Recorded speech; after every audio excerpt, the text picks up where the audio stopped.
Thanks for joining me for our next Christmas devotional. One of my favorite Christmas memories growing up was picking out, setting up, and decorating our family's Christmas tree. Every year we would pick a certain day long in advance and say, this is when we were going to go buy and put the Christmas tree in our house. Our Christmas tree growing up was special and very southwestern and in line with San Antonio, Texas. It was decorated with multicolored lights and these hand-painted Mexican tin ornaments.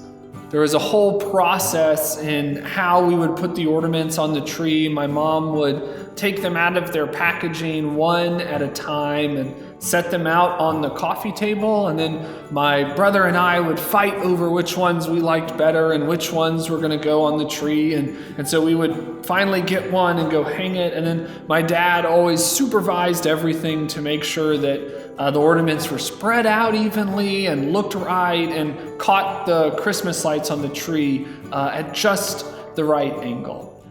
And I think what makes that memory stand out was I loved how it was a whole family effort, how we were all participating in the act of getting ready for Christmas. And so it's with that idea of participation in mind, I want to read to you from Philippians chapter 2. It says this: "Let the same mind be in you that was in Jesus Christ, who though he was in the form of God, did not regard equality with God as something to be exploited, but he emptied himself, taking the form of a slave, being born in human likeness."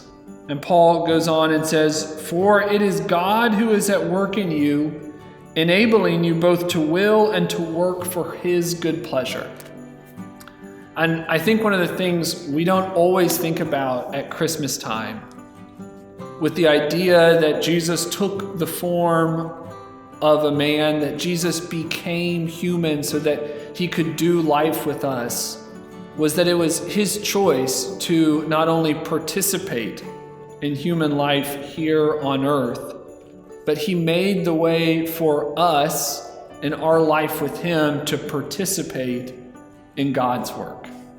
And so I want to challenge you and invite you to think about, what does it mean this Christmas season? What does it mean this Advent?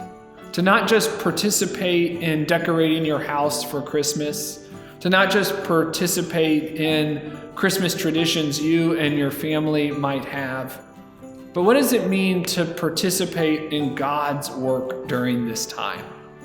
Where are there people around you, whether it's the homeless, the poor, the needy? Maybe it's your neighbor or a friend. Maybe it's someone who lives close to you or someone who lives across the country, who might need an extra little bit of care, an extra little bit of attention, an extra little bit of love, because they might be hurting, they might be in need.